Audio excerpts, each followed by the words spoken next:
Civil protection and the Italian army were using a helicopter to check the instrument on the summit and the flanks of the Mount Stromboli, the island in the Mediterranean Sea in the southern Italy.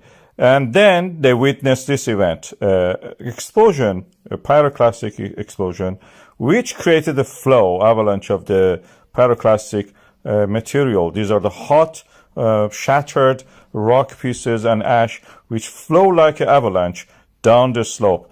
And the result is this event. We see it now here, moving toward the Ionian Sea, that part of the Mediterranean Sea which is adjacent to the Sicily and the mainland Italy.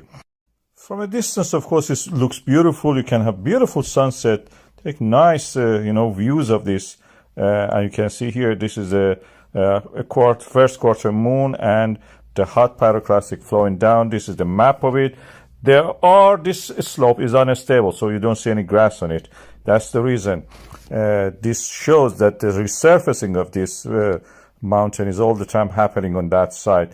It's a nice thing to view, but not a nice place to work if you have to go there and do it. From down in the village that you can see here, it looks spectacular, beautiful, threatening in a way, and creates sulfur clouds, which can also make the, travel a distance, like what Mount Etna did recently. Stromboli also do the same. In this region is dotted with the volcanoes. You can see Stromboli itself is just little island. This is due to the African plate undergoing subduction on the Italian plate. Is the oceanic plate going down, is rich in water because it has been in the ocean, full of water, and then comes back and explodes. Because the parent magma, as we said, comes from a water-rich oceanic crust.